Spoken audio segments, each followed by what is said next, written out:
Good afternoon, Mr. Adewusi. Good afternoon. How are you? How are you today? I'm fine, thank you. Have you been watching the platform? Yes, yes, I have. Oh, great, great. Okay, so we're waiting for others, right? Yes, we are. We are. Um, Let me see participants, attendees.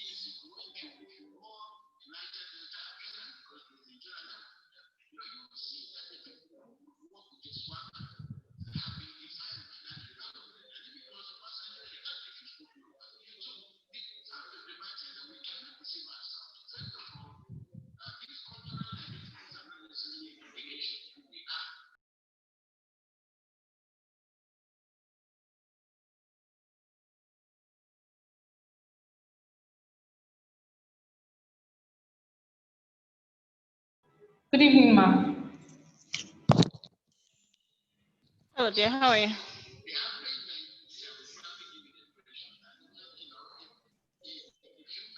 Can you hear me clearly? Yes, I can now. I can now. You can hear me clearly? Yes, I can. How is my audio doing? Is it clear? Breaking? It is clear. Stable? It's stable. Very clear. Okay, thank you.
Hello, so sorry. Hi. Hi, it's okay.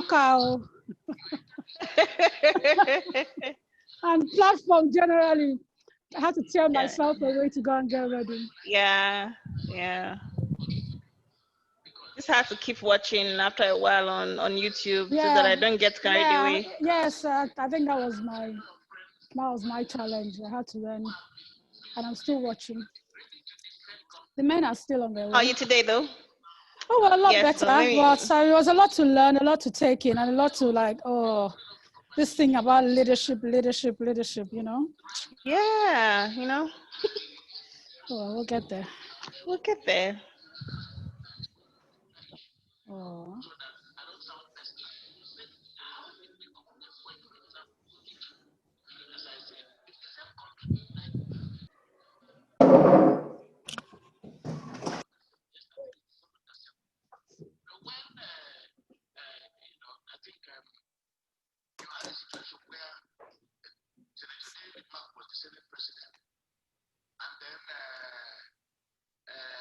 What's her name? Titi Adewusi was the speaker. And then Jonathan was president. And there was a move in the National Assembly. And that move had nothing to do with there was a dubious group that called itself the integrity group.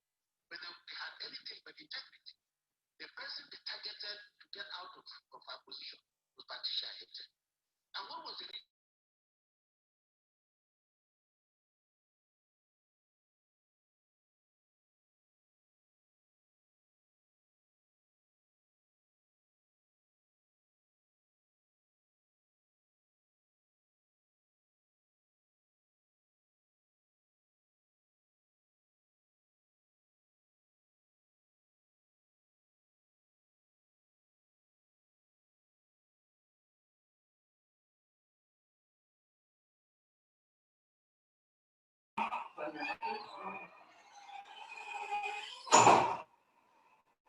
How is my volume?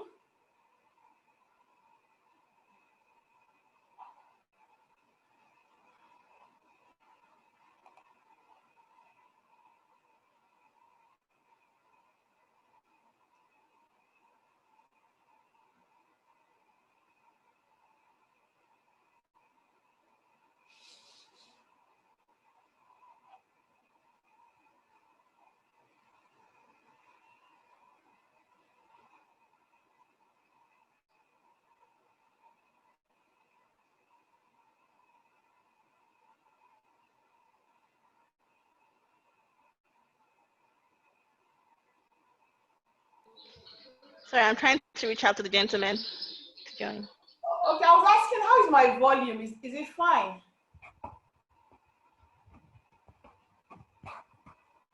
Tosin, I can hear you. I think it's fine. It's not really loud, but I can hear you. hey.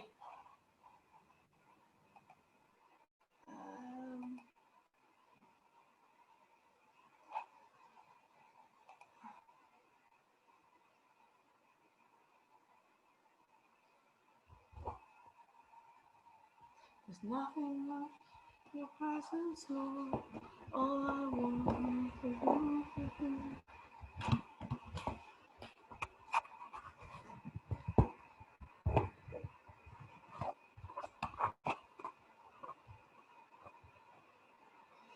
Okay. Okay, can you hear a hum in the background? Can I hear what?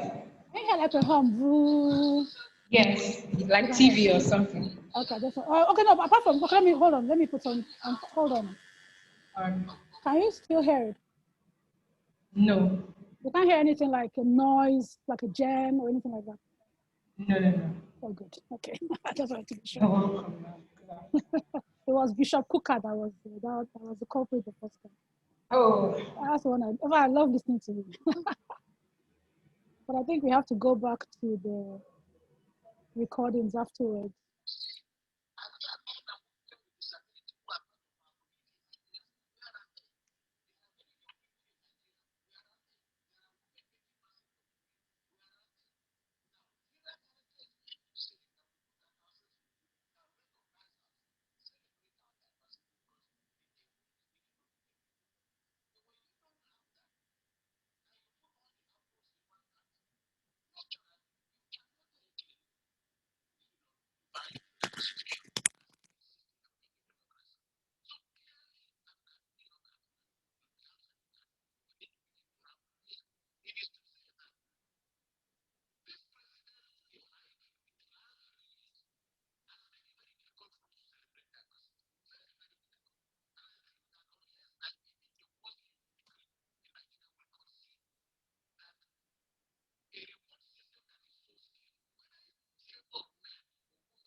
So we're trying to get info on modalities because it doesn't seem like we'll be done by 3 p.m.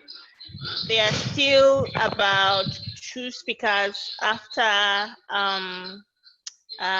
Bishop Kuku. So I'll just confirm that and I'll get back to us in a bit. Okay, bonjour tout le monde. Ça va bien? Even the way you say your Sava, you know you are a Nigerian. Okay. How should I have said it? Ça va? Ça va? It's okay, Titi. I forgive you. You are a mechanical engineer. Thank you, Mr. Bankole, my fellow. But can I ask, did you after you finished, did you practice at all? Yes, I did for maybe 12, 15 years, maybe. Wow. Yeah. You did better than I did. I didn't practice at all. No, I did. And I was in the oil industry.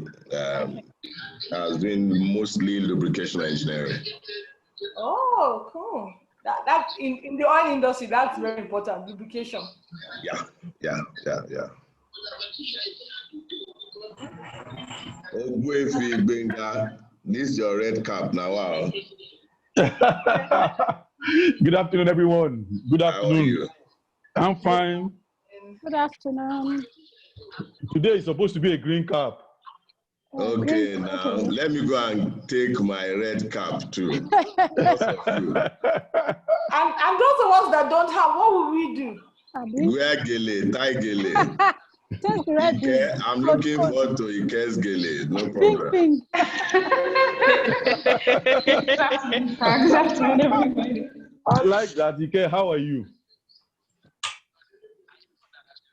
I'm inspired to go and take my cap. I will see you guys in 2 minutes.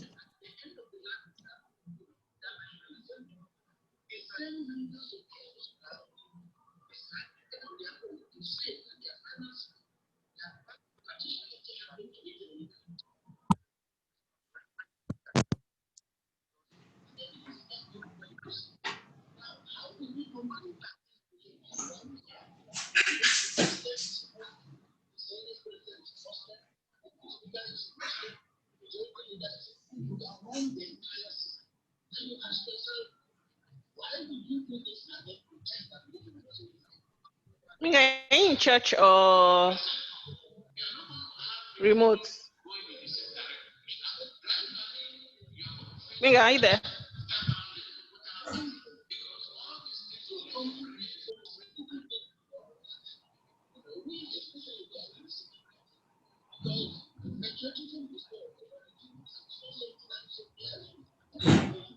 Minga, can you hear me?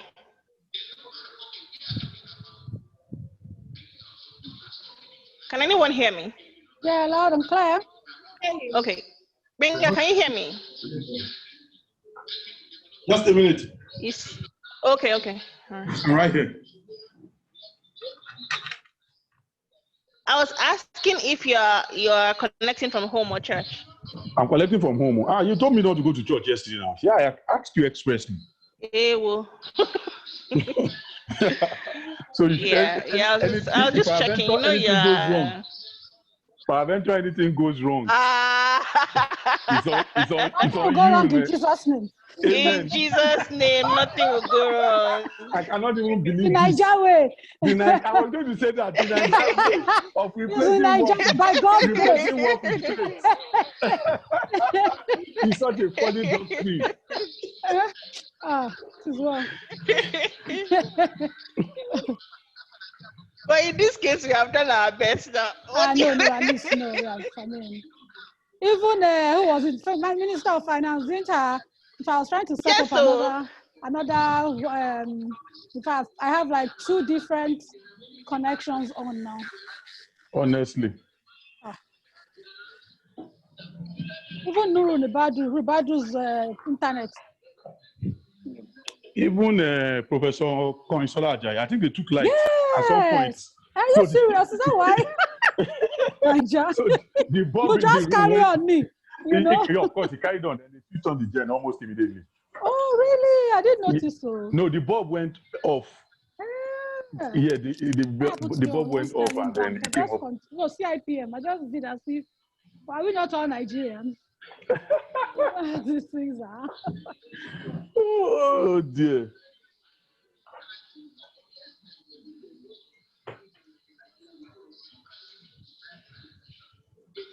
Okay, I think we have backup for the backup. That's a good one. Really? We have backup for the backup.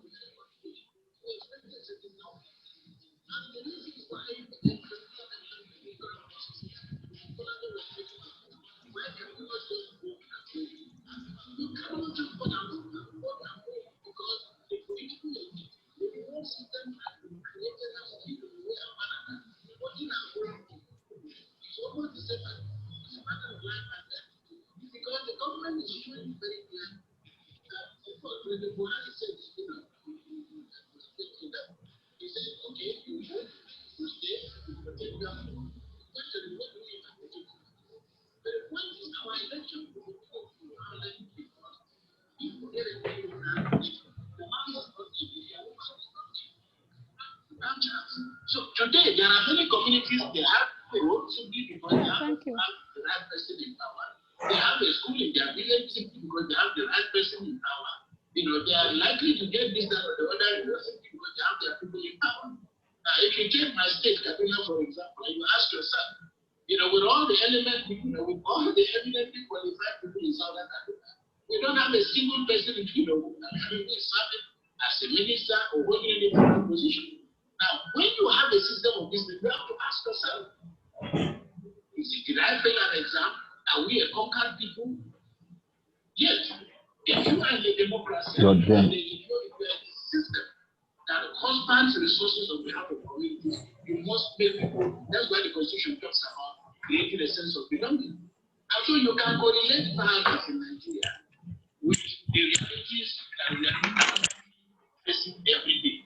So for me, these are some of the issues, and that's why I said democracy become a defined currency in Nigeria, precisely because the government, successive government, but even more so now, has created an identity consciousness that is dangerous to national unity, is dangerous for national stability, and is going to make the next election and the successive government very difficult because it's the next president of Nigeria going to make sure that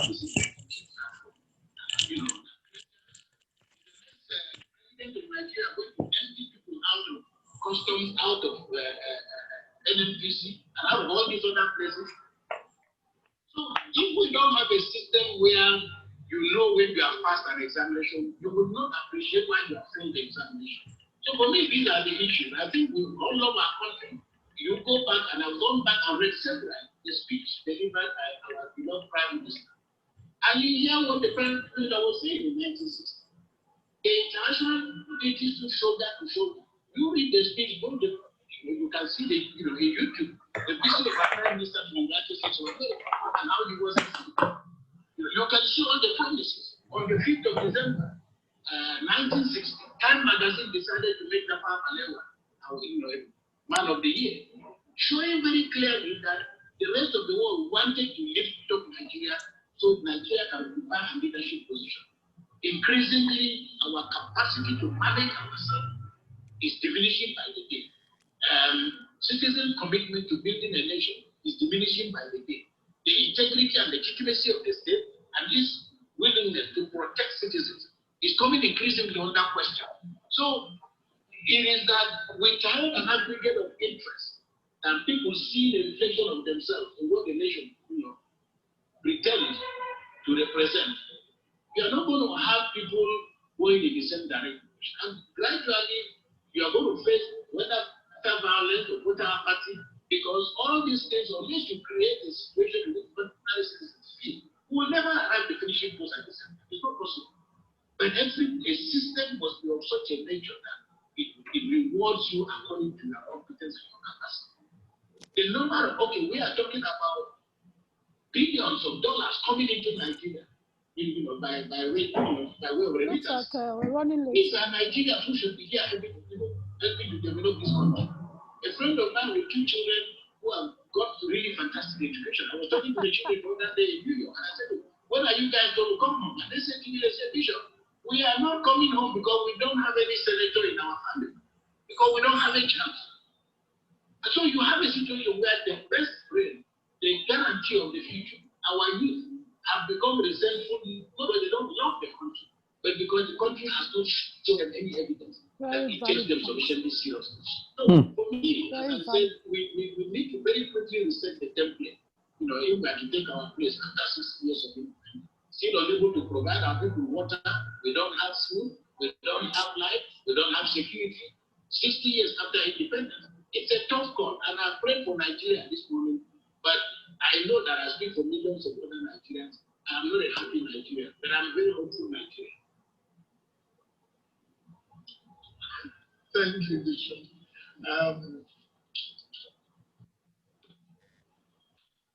When do you think that we went off the rails with this country? When did we digress? Because it wasn't like this. When do you think what happened?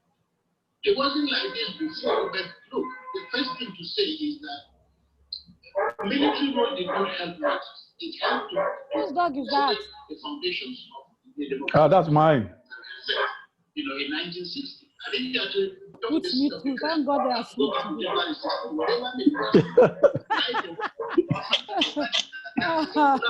So today I had some people in Geneva. I said, hey, and I said, well, thank God at least they're Caucasian, so they will understand. You have Caucasians. I have Caucasians too. No, me, I don't have dogs though. I mean my neighbors. Oh, your neighbors, okay.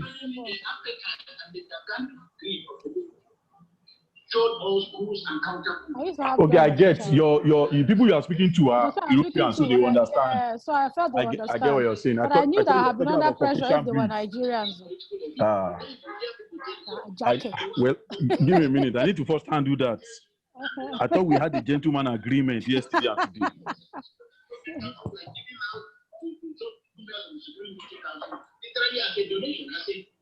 The result is that unnecessary funds were created. So yesterday, minority became today's majority, replicating the same contradictions of conflict, domination, and so on and so forth. And increasingly, we had a very severe deficient leadership with the mental capacity and reflexes to be able to think about the future. When you look at the histories of nations, this nation building is not something you can just based on a good heart. It's not even about, you may have integrity, but can you read the roadmap? You have an idea about where we are going, where you're taking your people. So this lack of, even if you don't have, you can have unless you are sufficiently elastic. And this is where nepotism kills us. Because you don't open up the system in a way, a manner that people with competing narratives can find a seat at the table. So where things began to go wrong was the way the military itself, by killing democracy and to glorify the rule of law. Increasingly, it was difficult for the military to find the right moral voice, to condemn armed robbery, for example, because if an armed robber, the central military tribunals, but in reality, they ought to have been the ones facing the tribunal, because if you are asking somebody to be tried because he stole with a gun, you came to power with the barrel of a gun. So increasingly, and I think that a lot of this is still in our politics today. This is why you find the politicians themselves have not developed enough reflex to be able to accept outcomes. Because with this military logic, you are either in or you are out. So if you ask where did it begin to go wrong, increasingly by the 70s and the early 80s, we see the military gradually denigrating intellectualism. We see the military suspending and terrorizing and intimidating the university community. To the point that thinking became a problem for Nigeria. And no nation in the world has ever grown without a robust intellectual culture. So this is why if you ask where did it begin to go wrong, this is where it began to go wrong because processes for electing leaders were no longer clear. And when we talk about the ancient tigers, you can correlate all this with the way that leaders were chosen. You cannot think about South Korea, Singapore, for example. When in South Korea, they cannot go into terms with the intellectual equipment that these people have brought to bear. Lee Kuan Yew talks very clearly about how seriously he took the civil service. Which kind of people ended up in the civil service? Because one of the most important institutions in any country is the quality of the civil service because it is the conveyor belt for offering services and so on and so on. But which kind of people have ended up in our bureaucracy? Which kind of people have ended up in the military? Which kind of people have ended up in the security services? Which kind of people have ended up in the, when you ask this question, you realize that if we have not invested in the right places, and I think this is what Nigeria should suggest, we shouldn't be surprised at the outcomes that we have had. So again, as I said, democracy offers us an opportunity. But once we begin to imbibe the principles of democracy, and we're grateful to God that last time after the election, this is definitely the way to get alternative to democracy. But the political class in Nigeria must make politics a vocation with nobility, must make public service something to be taken seriously, not the kind of skewed and criminal reward system that it has become today. And I think your speakers, including those who have served the government, have come to them with those realities. Thank you very much, Bishop. Thank you so much for your time. Thank you so much, sir. Thank you for delaying my lunch. Happy Independence to you and everybody. God bless Nigeria. All right, sir. Okay. Now, please do not forget, we will be, because many people have said, we should take this beyond the conversation. We have gone beyond that. We have strategic sessions which will kick off shortly. And this covers various areas of our national life. We get into that. This will not be played in public spaces as strategic sessions. And people will develop plans of actions, or action plans going forward in terms of, so you can go to our website, insightsforliving.com/breakout sessions. Quickly do that now and register for the one that has to do with that which you are doing. And from there, action plans will take off. All right. The way we're going to do this now is that we have two more people, Pastor Tunde Bakari and Anne-Marie Slaughter. Anne-Marie Slaughter, I will introduce her. She's an American international lawyer, a foreign policy analyst, and a political scientist and public commentator. Currently, Anne-Marie Slaughter is the CEO of New America, a think tank, action tank, dedicated to renewing the promise of America, bringing people closer to its nation's highest ideals. And so some of these skills she brings to this. She's also a Bert G. Kester 1966 University Professor Emeritus of Politics and International Affairs. 2009 to 2011, she served as Director of Policy Planning for the United States Department of State, the first woman ever to hold that position. Upon leaving the State Department, she received the Secretary's Distinguished Service Award for her work leading on diplomacy development review, as well as Meritorious Service Awards from the U.S. Aid and Supreme Allied Commander for Europe.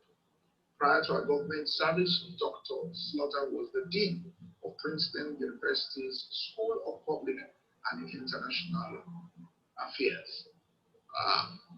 She's a professor of international foreign and comparative law at the Harvard Law. She was at Harvard Law School from 1994 to 2002. So we'll be going straight into the session, first with Pastor Tunde Bakari, then immediately after that with Anne-Marie Slaughter.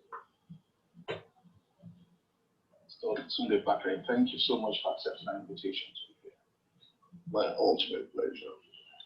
All right, so we just want to ask a couple of questions concerning the nation. We are celebrating 60 years of our independence. And so we want to know your own perspective on issues.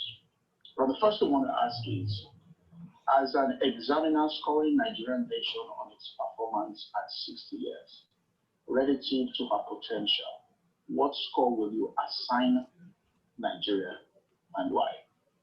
Well, it's obvious that Nigeria is below par. If you compare potentials with performance, far apart. The expectation of our founding fathers and the citizens at that time, because I was old enough to be in school, young, but the atmosphere was charged in such a way that you know something has changed in respect of our country. And if you compare our performance with the nations that began this journey with us,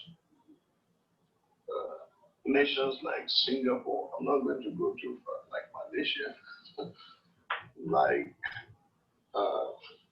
even Indonesia and South Korea, they've left us behind. We are still in the woods, we are yet to come out. But we thank God that we are still a nation. And we trust God that as we dialogue this afternoon and others bring their ideas to the table, those who are leading us will begin to put the best of us in strategic positions to move our nation forward. No nation anywhere can survive or embark on predictable progress with mediocrity.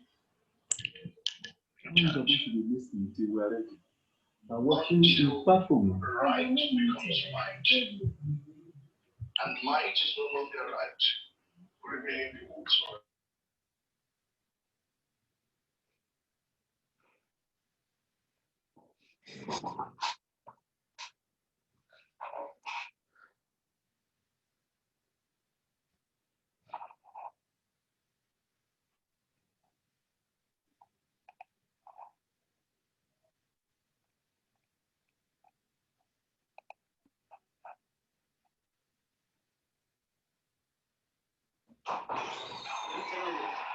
No, I've found it, Jennifer.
So when are we likely to start this so that we can reprogram our minds?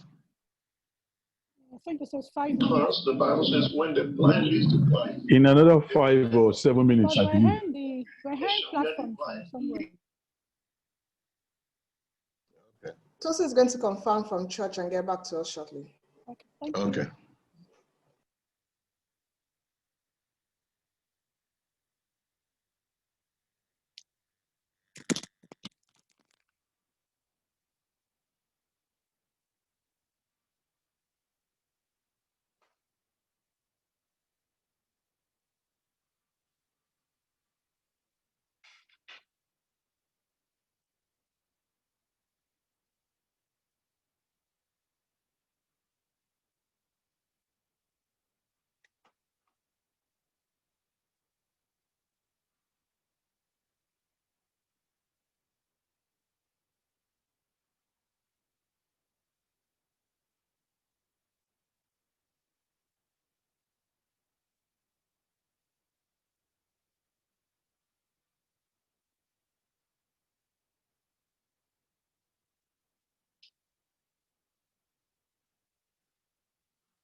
Good afternoon and happy Independence Day to all our panelists. I say good afternoon to you. Thank you once again for joining us. I'll be introducing all our panelists briefly. To our participants, I would like to confirm that you can hear me clearly and see me. Please send a message in the chat room. Let's know that you're there. Let's know that you can hear us clearly. Good afternoon and happy Independence.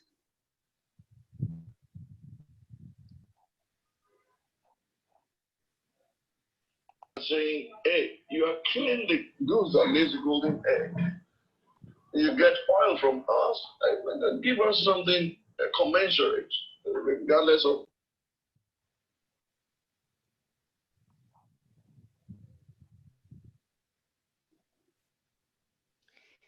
Thank you, Kemi Bola. Thank you, everyone. Thank you for the acknowledgement. And whenever you put the car before the horse, there's most. Can we have all mics mute for the time being, please? To put the horse before the. Thank you very much. Okay, we're going straight into the program. All panels now commence. Thank you, Dr. Mibeke Abigail. Thank you. Good afternoon and happy independence to you all. Thank you very much, Olatunde, for joining us. We really appreciate you. I hope that everyone has been glued to their TVs all day, listening to the engagement going on. It's indeed a large country, indeed a huge work that we have in front of us. And some may ask, why do we need to celebrate? Is there anything to celebrate? I would say yes. Even the opportunity to sit down, reflect, and hope for the future, plan for the future, that's blessing in itself, and we should be grateful for that. So yes, we are celebrating, we are engaging for the future. A lot of the speakers have said that, people who call our leaders today started in their youth, in their late 20s, 30s.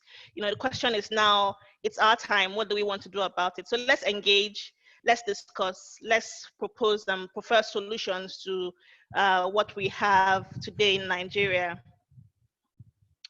Okay, very quickly, thank you all very much.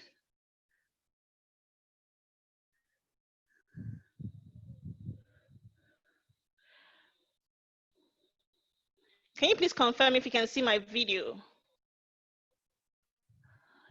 Something wrong.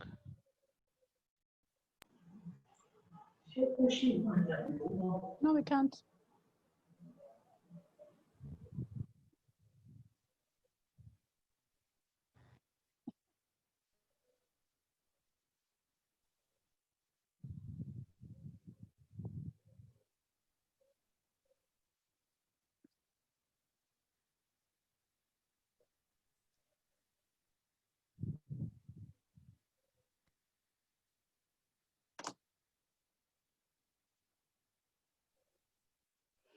Wow.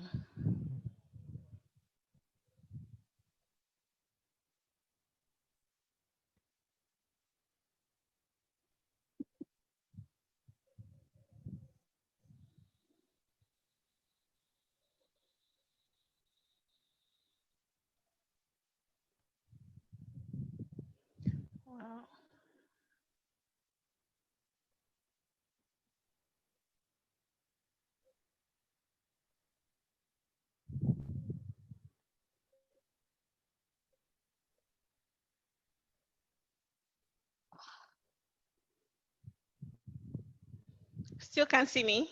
No, we cannot. No, we can't. Yeah. Okay, we can see you now. We can see the background now.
Mm-hmm.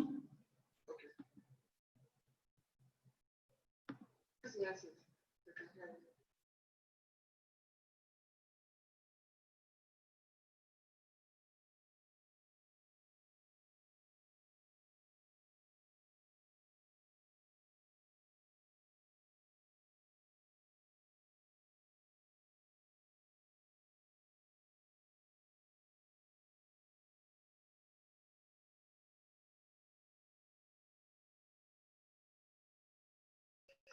Thank you.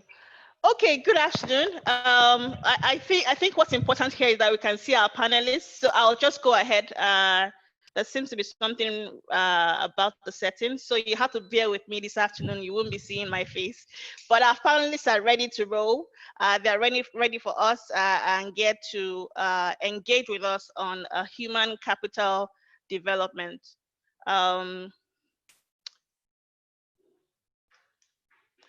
Okay.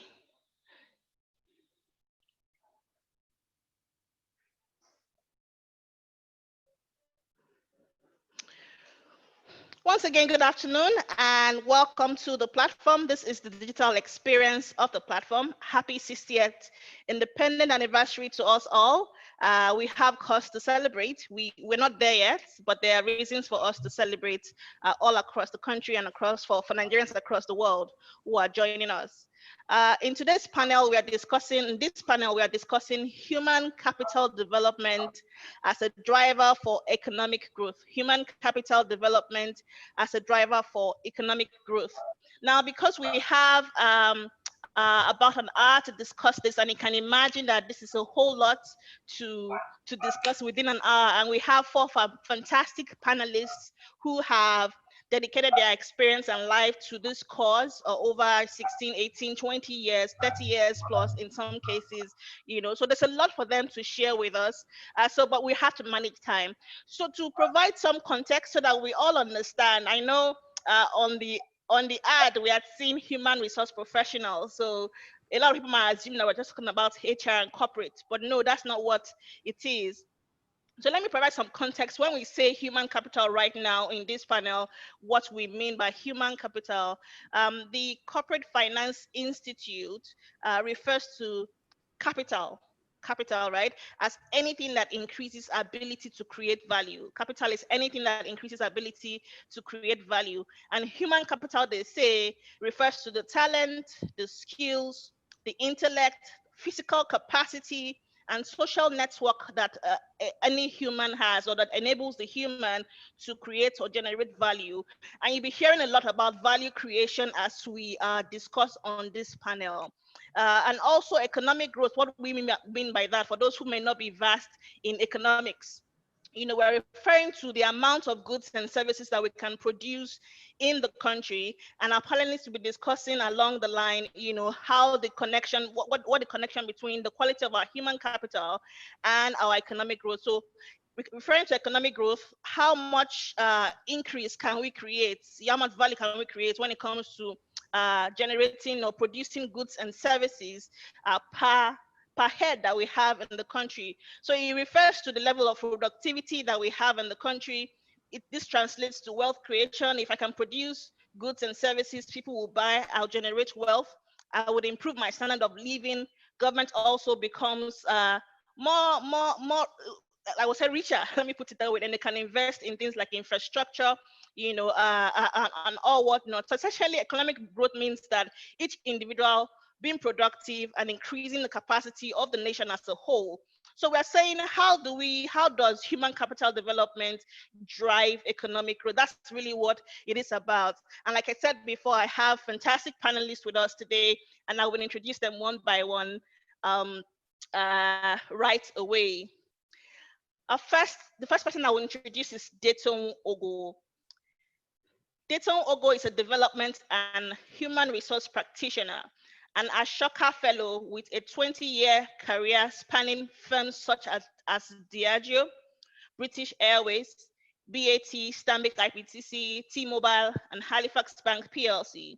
She sits on the board of the Skills Development Practice, the Abira Foundation, and was the founder, or the pioneer and co-founder of the National Career Center, AGDC. Detoun is currently external collaborator on the International Labour Organization's mapping process of Nigeria's national youth employment inventory along strategic action lines of 4 E's, which are employment, entrepreneurship, employability, and equality and rights. Detoun, you're welcome. Thank you very much. Thank you, Tosi. Thank you, Covenant Nation. Thank you very much. Our second panelist is Olugbenga Olorunfemi. Olugbenga started this, is a career and employability content development expert, a serial social entrepreneur, an experimental and practical trainer, an educate advocate, digital communication and learning advocate. He is also into school safety measures and a learning and organization performance strategist. He has facilitated several retreats and strategy sessions for state government and corporate organizations. He is currently the co-founder of EduTough, which has been in existence since 2015, creating an added value to schools, to students, teachers, and their parents. Olugbenga, thank you for joining us. Thank you, Tosin. Thank you, the Covenant Nation. Thank you very much. Our third panelist is Titi Adewusi. Titi Adewusi is the co-founder of Ninja Kids. It's an edutech company founded by 3 Nigerian sisters, all passionate about revolutionizing the learning experience of kids through play, repetition, and practice using fun learning games. Recently, Ninja Kids partnered with Google to help more kids learn through Google's Read Along app. Ninja Kids was amongst the top 10 finalists at the Union Bank EdTech Challenge 2019. Titi is an experienced business and management consultant with over 18 years experience. Titi has been a volunteer teacher to children across poor and underserved communities across sub-Saharan Nigeria for over 15 years. Titi Adewusi, thank you for joining us. Thank you for having me. Thank you very much. Our fourth speaker, Peter Bankole.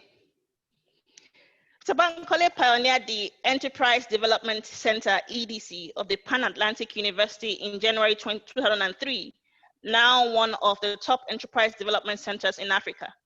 He led the Goldman Sachs 10,000 Women Initiative in Nigeria and was a consultant to the project in Liberia. Peter consults widely in sub-Saharan Africa on entrepreneurship development and practice. He currently chairs the board of Nigeria Climate Innovation Center, International Bureaus Foundation, and is a member of the Lagos State Research and Innovation Council, amongst others. He is a member of Pan-Atlantic University Management Council and served on the Youth Learning Advisory Committee of the MasterCard Foundation. He is currently a PhD candidate at the International School of Management in Paris. Mr. Bankole, welcome. Thank you so much and welcome. Thank you, everybody. Nice to have you. Thank you very much. My name is Oyebola Oluwatosin. I am a human resource practitioner, and I had the privilege of serving as a minister at the Covenant Nation. Thank you all for joining us once again, and we'll start very quickly into this session. So let's take this segment. Let's delve into the current issues. I've tried to provide the background to human capital, what we mean by human capital right now, and then what is economic growth for somebody who may not totally understand the terms. So we now want to discuss what are the issues, that we have when it comes to the quality of human capital in Nigeria. What are the current challenges? Where do we find ourselves? If perhaps our panelists can even give a rating to say how well are we faring on a scale of 1 to 10, how are we doing in Nigeria and what are the challenges? Let's discuss those issues. One of the reasons I like this combination on the panel is the various sectors that they have, I would say, own their skills in. Some people are primarily in the childhood to teenage education. Some focus on the education structure and system as a whole. Some after-school graduates and corporate organizations, and of course, entrepreneurial development also. So they'll be speaking from different perspectives to say, what exactly are we missing? Where are we as a country? It's been 60 years. Where are we with the strength or quality of human capital, and what are the current issues? Olugbenga, do you want to start for us? Thank you, Tosin. It's tough to rate, but on a scale of 0 to 10, I'll go with 7. And why am I going with 7? Nigerians are smart. Nigerians are brilliant. Nigerians are very intelligent. And I'm sure you've met a lot of fantastic Nigerians, home and abroad. It's irrespective that we have a lot of well-trained. I give a quick example. September 2016, Hillary Clinton during the campaign, she slumped. The doctor that revived her was a Nigerian, Dr. Detoun Ogwo. Shortly after that, a Nigerian trained medical doctor in America led a team of 21 doctors to perform an unprecedented surgery. We know the story of Professor Wole Soyinka and our gold medal football winning team, Atlanta 96. So we have a lot of people that have done us right. But before I go into the challenges, I like to define what education actually means to me. Education is a process of learning. What are we learning? Skills, values, and knowledge. Education is life. And education can actually be formal, informal, and incidental. So let's talk about the challenges, really. There's a lot of challenges in the sector today in Nigeria, but I'll start with quota system. Writing common entrance, writing JAMB, getting into the civil service. We need to get into a place where we can actually bring our best level forward at any time T. We must ask ourselves what really are our values. Are we a country that has no value because there is no region that does not have good people, that is bereft of knowledgeable people? So catchment area must go. Educational disadvantage, all the 19 states in the north are educational disadvantage, they must go. People must play to their strengths. The next thing I'll talk about is that we need to demystify JAMB. It's not a do or die. Where people now commit suicide because they have failed JAMB, it's not supposed to be allowed. We have a lot of Nigerians that are buzzing with first class, but it's only theoretical. So we have to look for a system in which we teach values and what we learn in school is actually applicable, which takes me to my third point. Conventional university are too theoretical. That's what we have. We have 170 universities in Nigeria today. We need to move away from that. We need to, absence of skills and acquisition center. We don't have it around the 36 states. If you have 170 skills and acquisition center, I'm sure the whole of Africa, probably the half of the world will probably depend on us. But today, that's not what we really have. We need to talk about brain drain. The best of our hands in terms of medical system, our doctors, our nurses, even academians, they are leaving. Why are they leaving? Because they cannot do what I call a career mapping. They don't know where they will be in the next 5 years. And they also want a better life, which is not also wrong to want a better life. So it's important that we look at our system in such a way that we can actually address those issues. I'll give another quick example. We need to scrap 6334. Why must we do 6334? Why are we even taught in English? If you're born in Germany, you are taught in German. If you are born in Spain, you are taught in Spanish. If you're French, if you're France, you are taught in French. Why can't we teach people in their local dialect? Maybe they will get to understand it more and faster, and they probably be more creative and innovative. 6334. Must everybody go through secondary school?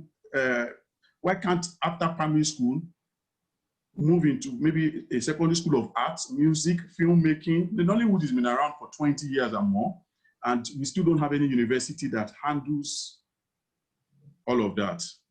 So again, policy.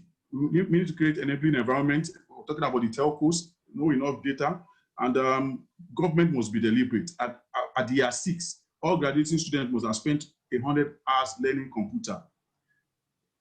These are the things that we need to really look at. Then my final point is ASU.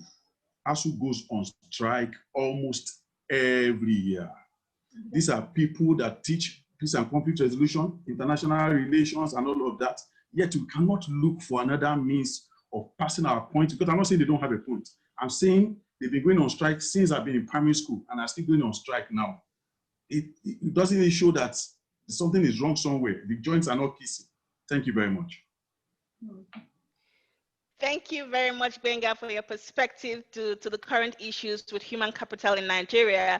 Detoun, it's been nice to hear your perspective. You've worked a lot with after school graduates, and then also with corporate organizations. From that, I mean, what would you say has been currently the challenges with human capital in that area?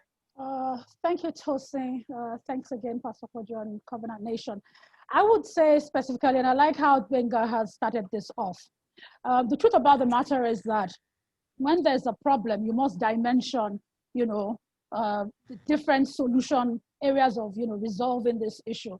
60 years on, we have post-colonialism, having gotten our independence, yet to really frame a philosophy of why we educate our young people. And a lot of times we cite the German system.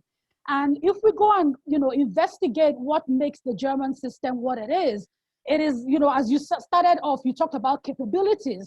What the Germans have done is they have a philosophy called Bildung, which works on the fact that everyone is endowed as a human being. The Almighty places, we have humans with talent, with skills. And what a system should do is to bring out the quality of those skills. So it's really beyond qualification. So it's a process of education where an individual's cultural, spiritual, all their sensibilities, their life, their personal, their social skills are put into a process where, there's continual expansion, there's continual growth. It's a way of becoming more, a way of, even facilitating self-reflection, a way where, we talk about the dual system. Why? Because they understand that we are all differently endowed, and we must have a system that is based on competence, that, and unleashes, our capabilities at both a vocational and a professional level. So bridging the world of work. So you see that they bring the world of work into the education system. So as it's beyond the two pieces of cardboard when you then go through swamp system and then you start roaming the system trying to find a job. It's really more about what you can do. And as we teased the other day about your certificate, what can you do? So it's really more about capabilities. Every citizen must get the freedom to achieve and get real opportunities to do what they have reason to value. The reason why we say human capital is connected to economic growth is because once you're educated, you're trained, your intelligence is unleashed, you have a component of skills, there's a good health system. So when we're discussing how well, or if we're going to rate the country, we must also question what government spends on education, on health. We must also question the fact that unemployment is quite high, eroding, human capacity as it is. If someone doesn't have an opportunity to explore, what they're good at and create economic value from that, we obviously automatically have a challenge. So human capital for me is really important because it is really the way for us to increase productivity and of course profitability of the country, as you said. So for us to do better, we must also realize we must face our reality. Investment in education as a function of our budget across Africa, how are we doing? Our human capital index, how are we doing? We cannot shoot for meeting SDG 8 goals, for example, if we don't promote sustained, inclusive, sustainable economic growth, full and productive employment, and decent work for all youth of this nation, by making the right investments and following through. So demand must meet supply, and we must also connect all those dots. Let me not take too much time, but really, we have a situation where there's a mismatch between skills that are taught in the education system, as Benga said already, and the opportunities that exist for young people. Outdated curriculum, lack of awareness, young people not being prepared for work, limited resources. So those are the issues. And then we must start framing how we can rig the system, hack this system, so that young people are able to transition into qualitative work and good education. Thank you very much, Detoun. So it's beyond the certificate. It's about what you can actually do. Yeah. That's what I picked from your comments there. Thank you very much. Mr. Bankole, I'd like you to give us your view on the current state, particularly as it pertains to entrepreneurs. That's the largest engine of production as we have it in most countries, particularly even in Nigeria. What is human capital like in that area? How would you rate it? What are the issues that you currently face as somebody who deals or manages human capital in that area, if I put that? Okay, thanks a lot, Tosin. First of all, let's situate this within a context. Nigeria is about 200 million people. MSMEs in Nigeria today is 41.5 or thereabout million. And out of that, over 99% of them, they are micro, which means they are extremely small. Some of them not even making up to 1 million naira in a year.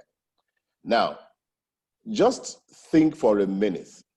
If these MSMEs, the micro, if they are able to add just one staff per year, just one, it means, no, even one staff in 2 years, it means that in 2 years, we are likely to have 40 million people employed in those 2 years.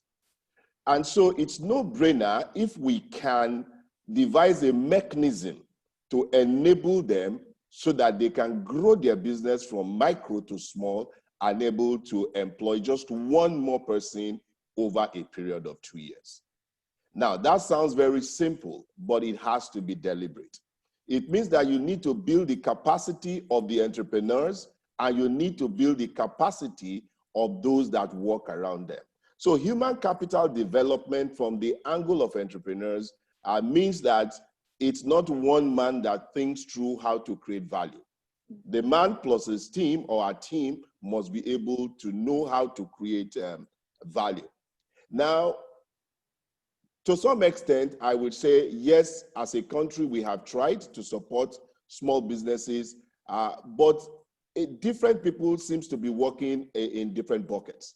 And it is high time for us to come together so that we can make a real leap forward. As far as Detoun was talking about, and I like the way she puts it, but I will coin it differently. Until we are able to let every Nigerian, especially entrepreneurs, get to their full potential, we will not reach the kind of expectations we are looking for. So if you are a mechanic, you are an artisan, you are an entrepreneur, whichever way, it is not the paper certificate that should make a difference. It has to be that you can add value in different ways that in exchange for that, you can get, currency exchange. Until that happens, and people must not feel inferior in any way. In the UK, for instance, you can be a plumber and you can live in a decent community just like somebody that is a graduate or even a professor. If what you do it very well, then the society will reward you accordingly for that. That is the way it works. And until we begin to stop discriminating people that are using their hands to be able to create value, then we will not make the kind of progress that we are looking for. It is absolutely important to understand that human capital development is not about going to school. It's about building the person holistically so that they'll be useful to their society, to the communities where they live, and they'll be able to put values in that society. Thank you. Thank you very much. You mentioned something that really needs emphasis and focus, which is dignity of labor. It's not, we shouldn't brand some jobs, some types of jobs, these are the elite jobs, some for lower category people, but every job should have its value. Every job should be branded, with the kind of quality that anybody is proud to actually do. That's a really important one, so that our graduates don't assume that only some certain type of jobs is what they can do. Titi, I would like us to, they say catch them young, right? And really all of this quality, I believe, it starts from the bedrock, from the very beginning. In your experience in, volunteering and teaching people in childhood age and all of that, what would you say are the challenges that you find in that age range?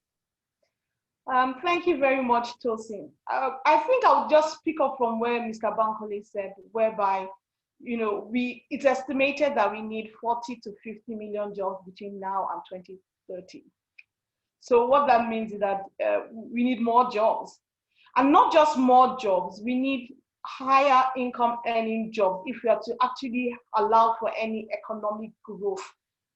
And this starts at an early age. at an early age, the kind of skills that children are developing when they are in school is very critical. So the first thing I would say is one of the major challenges we have is skills. We are very focused on paper. We are very focused on ticking that academic box as against the skills that we need that will allow you to have high income jobs. So even if you are a plumber, we're not saying, oh, it's only, banking skills. No, we're saying a higher level skill that will bring about higher value. That's really the skills we want to build. So a simple thing is that we want to build financial literacy. And that's what Mr. Bankole was saying. If each entrepreneur or micro-entrepreneur can have better financial literacy skills, they most likely will be able to grow their business to get one additional person. And that starts from an early age. The other thing is that, still talking on skills, if we can build digital literacy, it means that they can take that skill beyond their current environment. So instead of you being a plumber that only people in Mushi know you, the people in VI know you. They know you're the plumber to come to. So you're getting more revenue. You're hopefully able to employ more people, and you're able to contribute to the economic growth. So for me, when I look at it, the first challenge we have really with human capital as it relates to economic growth is the skill. Who are those teaching the skills? We can't depend only on the teachers because a lot of the teachers don't have those skills. What skills are we focusing in our schools? We are focusing on skills that may be math and English and science, as against the new skills that they need, which are problem solving, which are being able to collaborate. Mr. Bankole was saying, if we collaborate more, we can do more. So those kind of skills, creativity, being able to create, being able to take things to new dimensions.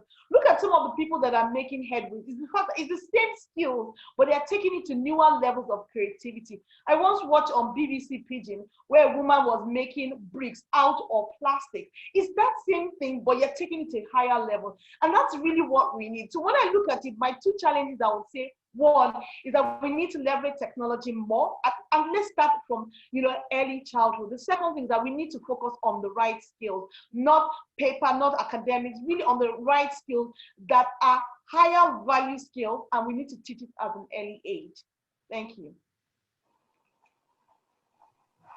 Thank you very much, Mr. Bankole. One of the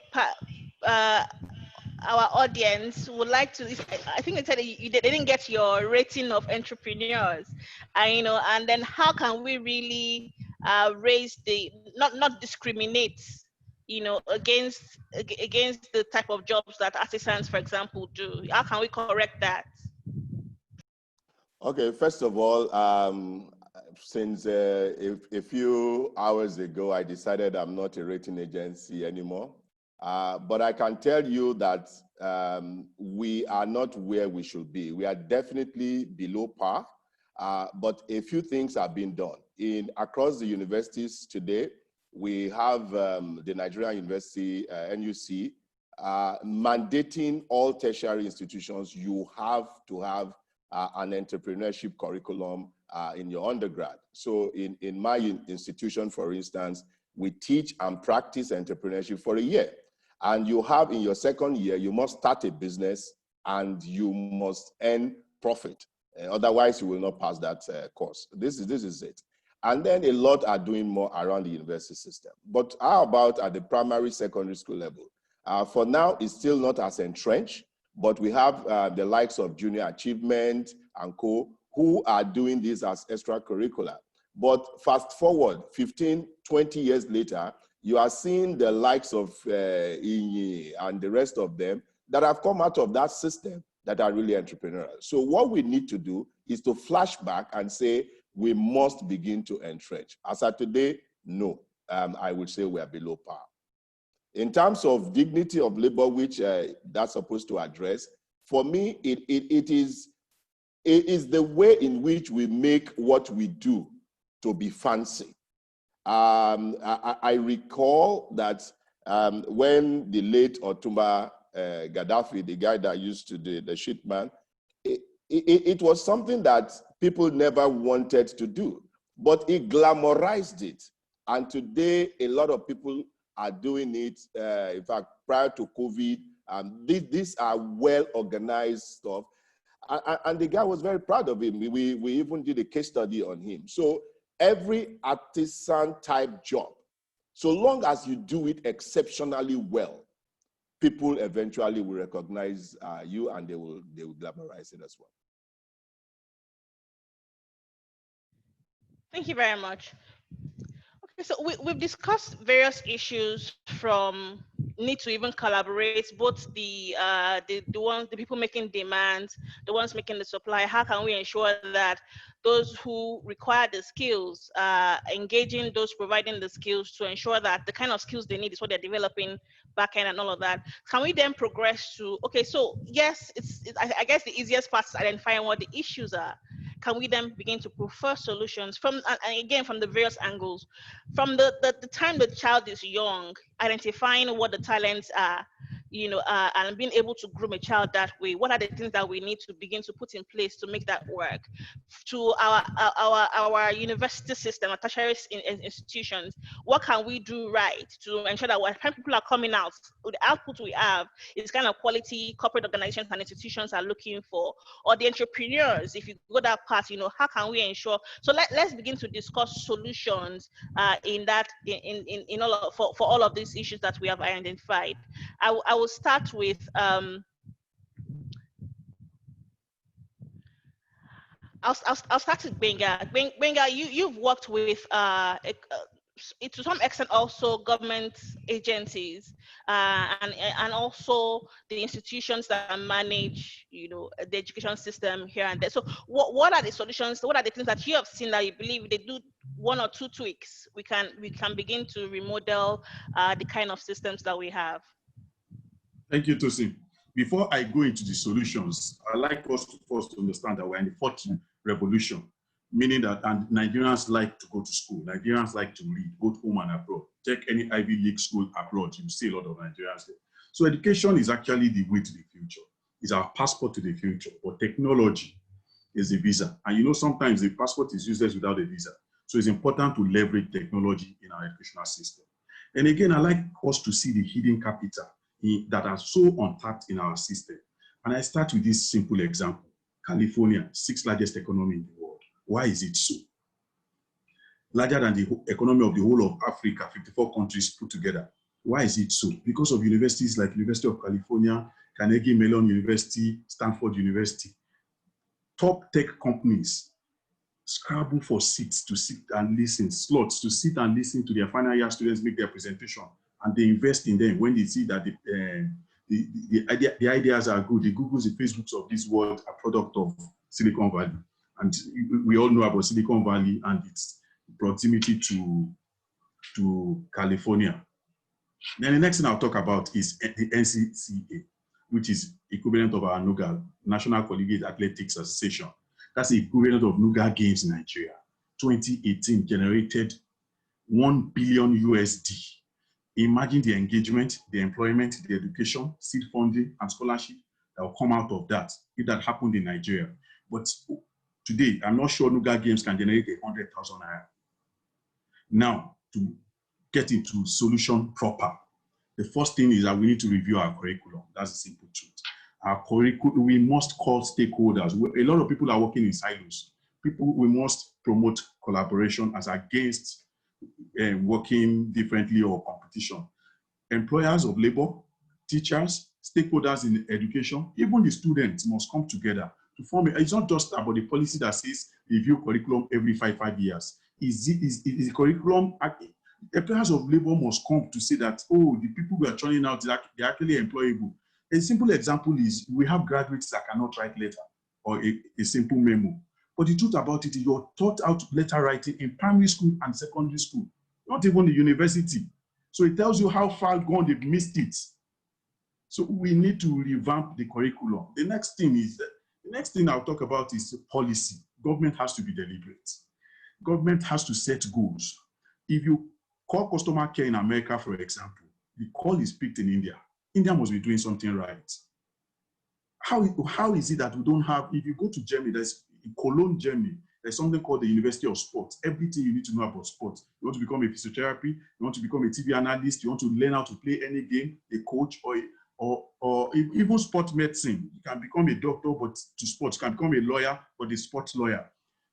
We need to move, we need to look at those kind of things, those are possible solutions. If you have it, I know we have a couple of University of Agric in Nigeria, but I'm not sure they have products that can actually feed their states. And so we must look into that. We must look into the possibility of feeding ourselves. School of Agric, pay to our talent, we have the second largest tomato belt in the world and up north. So there's nothing wrong in having a school of Agric there. Singapore, 25% of their income comes from production. We're not producing enough. So policy makers in Nigeria will make up their mind. One, increase budget funding for education. Two, increase funding for health. Then what do we want to achieve? Primary 6 students at primary 6, you must have put 100 hours into learning computer. Okay, what are the digital skills we say we need? Talk to employers of labor. What do the students need to know before GSS3? Like customer care that I was talking about, what is it? What technology really do you need to pick a phone or answer a phone conversation? These are supposed to be holiday jobs for GSS3 students when they finish their junior WAEC. But in Nigeria today, with masters, you can go and apply to some of those telcos looking for a job in areas like that. Then we'll have to move away from conventional university.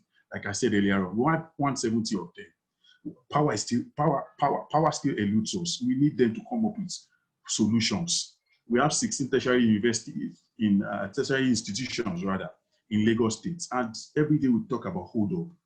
We need them to come up with solutions. The essence of polytechnic, university, and all you have is to come with give solutions to societal problems. If you look at people that live in the Western world, all your parents or government owe you is primary education and secondary education. It's luxury to go to university.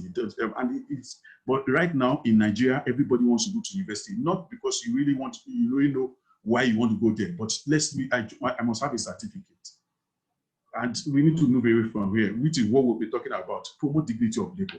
Promote dignity of labor, where someone can say, oh, I'm a fashion designer, I'm okay, and I am proud of it. Then we need to talk to private sector people to get involved in more skills acquisition centers and have the same formal setup like we have in the universities, where they teach hard skills, soft skills, and go-getting skills. And what do I mean by soft skills? Interpersonal relationship, character formation, personal effectiveness, time management.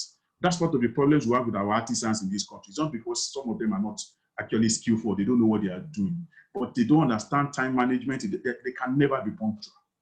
It's a problem, and they don't see anything wrong. Even though the average Nigerian too can be like that, we say it's African time, but really it's a misnomer.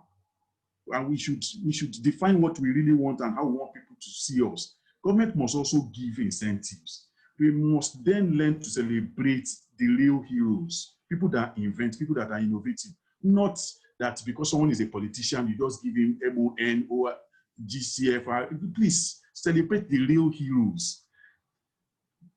Teachers, most especially. Then government must create an enabling environment with corporate organization, let them tailor their CSR. There's nothing, in the days of Nitel had a training school in almost all the capitals. All the capitals that existed in 1976 had a Nitel training school. Today, we have telcos that don't have training school. It's an issue. There's nothing wrong in the financial sector, like the banks have and skills acquisition. Are you saying that they don't have generator issues? They don't have ATM issues? They don't have AC issue, plumbing issues? So they can have the skill acquisition place and then it's standardized. There's nothing wrong with that. Then when I also talk about enabling environment, I talked a little bit about power. The laws must change where the universities can generate power by themselves and use it so that a lot of research and creativity come out of it. Then we must also talk to the telcos. Educational resources. Data has to be free. Data is oxygen. And in Nigeria today, we still have people that switch off their data. That's the definition of poverty. How do you switch off oxygen? Is it that you're trying to commit suicide? So telcos must provide free data for educational resources. And finally, I think that, thank you very much. I think I ran out of time. Thank you very much, Grega. And on the last note that you hit, which is to say that private institutions should also begin to invest in skill development, NGOs, organizations. I'll then move to Detoun to say, can you speak to, I know there are a number of HR professionals who are tuned in now. Can you speak to the HR professional who is listening to us now, or the representative of the of any corporate organization who is looking to say, okay, we definitely have a deficit when it comes to quality of skills. What can we do to right this situation? What will you tell them, Detoun? All right, thank you, Tosi. And I'm just going to situate this within how the whole Nigerian labor market is, situated. So as we know, there are 7 at least main sectors within the Nigerian economy that stimulate at least employment for majority. So agriculture, trade, mining, info and comms, manufacturing, real estate, construction. And if we were going to have a demand, remember I started the conversation around we must connect the dots. And we know that when we talk about interviews with employers, they always mention the fact that they have issues with the quality of skills that are coming, even from the unskilled, and there's also usually issues of high attrition. Over the last couple of years, I've been really critiquing how do we stimulate talent supply, and also how do we enhance demand for young talent, and to specifically hone it to the HR community. And as you know, I belong to that community. And there's significant questions that we must ask ourselves if we really want to resolve the inherent inconsistencies and contradictions in how we educate, even in Nigeria. We can assume that we inherited a system that was really giving credentials to humans to go into the public sector. But our system has evolved, and what we must now begin to do, and I like what Benga talked about earlier, stakeholder engagement and collaboration, in a way that we start creating an evidence base that promotes quality standards. If I ask you in Nigeria today to take a measurement on what we all mean when it comes to employability, when we say a graduate is not employable, it's likely that we will have different definitions. And what I've learned about, and I've noticed from other countries, I mean, Benga mentioned India earlier on. They're very deliberate about their skilling system. There's a national skilling ecosystem that goes beyond 4 walls of a university. So we must start supporting those enablers that transition people from school to work at scale. I happen to be working on this project, the ILO now, and one of the biggest discoveries I made in my first week on this role is that there's such a huge disconnect between the private sector and the public space. I've worked on Empower, as you know, and we really have to start coming to the place where government is one of the biggest, and I think that was Ms. Ote that talked about it. No matter what we do at the level of NGOs and our private firms, the capacity and the skill will always be swallowed up on what government can do. So there's a real incentive for us to think about what we're even spending on retraining and recruitment alone in this country. As a firm, let's look at the banks, for example. If we pulled how much we pay on ETF, we pay to ITF, just trying to get a baseline of good skills. And what have we been largely doing? Fixing foundational issues that started from the crash. So we need to start engaging at the level of policy making. We need to start thinking how we can support, scale solutions. Yes, there are certain peculiarities within the public sector. We need to create some intelligence around how do we navigate, around these issues. I personally believe that some of our practices within, recruitment practices within the private sector, we need to start ensuring that they're not the things that are actually escalating credentialism in this environment, where a young person thinks that all they need is a signal of a piece of paper for them to qualify for a job. We need to start thinking about practice-based, work-based learning, and we can only do that by engaging with academia. We can only do that by playing a big brother role as an institution in, facilitating what the ecosystem, is churning out. So if you say, oh, academia, there's a trust deficit, we need to keep engaging. The systems that we want to be like have partnerships from on the demand and the supply side. We must start making those right skill investments Because one of the things I think as a human resource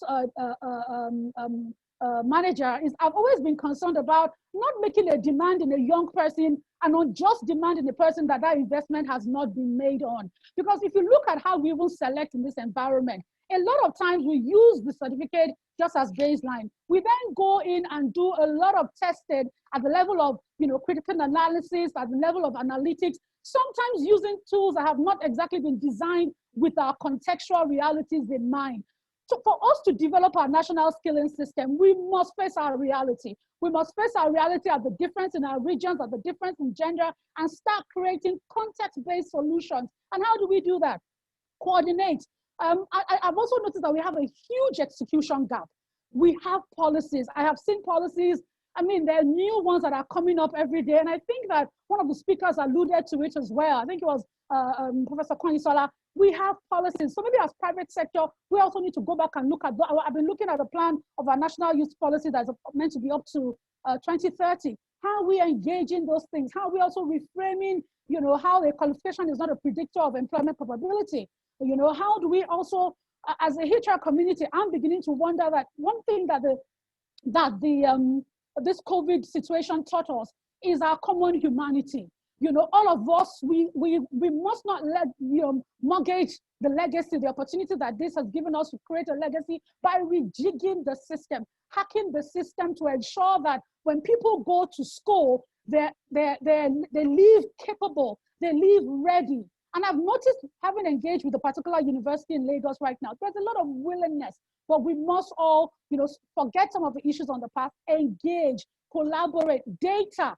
I like how Gbenga talked about data. I will say data at the level of when you engage with a young person and you don't find them fit. We must stop that practice where we just throw them away and then they go their merry way in the labor market. Maybe we should start advocating for public employment services at the private public sector, engagement, start engaging for career centers, career services more and more, because the youth make up the majority of the population in this nation, and we must start transitioning them so that we can get the potential and productivity gains from the majority of our human capital. I hope that answers the question. Yes, it does. There's a lot in all of that, as you just said. That the engagement be seen and everybody must come together. One of the things that I find, particularly amongst corporates, is that each institution is now building their own learning academy, if you will. And it begs to, I just always wonder, what if we all come together with that investment, and solve larger economic issues? So it's to say, don't do it on your own. Can we all come together, suppliers, the people making the demands? Let's engage and see how we can move forward with this and solve this issue. So we're speaking to the needs exactly. Thank you very much, Detoun. Mr. Bankole, you work with entrepreneurs, and I want us to maybe spend a little bit more time on this area, because the entrepreneurs literally feed the nation. I mean, that's what majority of when it comes to productivity comes. That's where it comes from, and we know I work with clients who have the issue of finding the right quality of human capital. Of course, there's a secondary issue of can they afford it, but the point is that let's even find them first. Then we can be discussing the affordability of it. There's I think I read a couple of the comments also, is also when it comes to artisans, people with technical skills, even integrity issues. Maybe the guy even knows the work, but you can't even trust him to do right by you. What are those issues that people have complained about? People who have also come to learn from you, the entrepreneurs who have come to learn from you, their challenges with human capital, and what solutions you can offer to them, from skill to things around behavior. In fact, how can we solve this menace? Okay, thanks a lot, Tosin. So let me start by addressing the issue that Detoun and Gbenga talked about. There is a simple solution that we call the triple helix system. The triple helix system. And that is bringing together government, academia, and industry. I think up until now, we have been focusing on the supply side. We need to go back to the demand side. And if you have to look at the demand side, it's about going back to the industry, because they are the ones that know the kind of job and skill sets that they require. Now, so there has to be some kind of skills demand platform. And from that, government can aggregate that, and then they can tell the academia, this is the kind of jobs you should be, developing people to fit. Now, the challenge that we see today is that by the time you go through a 4 or 5 year cycle in the education system at the tertiary level, what you probably have taught them, events have overtaken it, and those requirements have increased. And so you need to teach them how to constantly upgrade themselves, even though they have been taught what we call the basics. And you will see that is why we're having the likes of Andela, Google, and the rest of them, that they are shortening that cycle so that guys can be valuable immediately within 6 months. I have seen situations where really in 6 months, somebody that does not know how to code is writing very serious code, and they are making a difference in particular industries. So we need to go to that. The second thing that speaks to the question you asked is around internship. When we were growing up, internship was mandatory, not because of the money that you'll be given, but because of the experiences that you will build up. And if I want to be, let's say, a pharmacist, they probably will ask me to go and intern in a pharmaceutical shop. And then I will see it, maybe I won't quite like it, then the next time I'll go and intern somewhere else. It helps to shape your mind and to position you very well. Also, the issue of mentoring, all of these must be very systemic in the way we do those things. Now, when it comes to government, yes, we talk about policies, but beyond policies, we also have to make sure that we look at where there are growth in our country.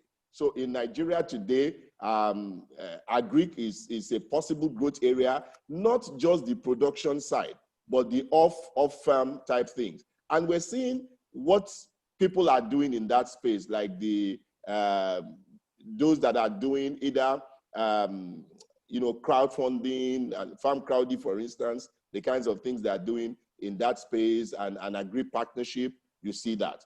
Then you go into the creative industries, you see the kinds of things that people are doing.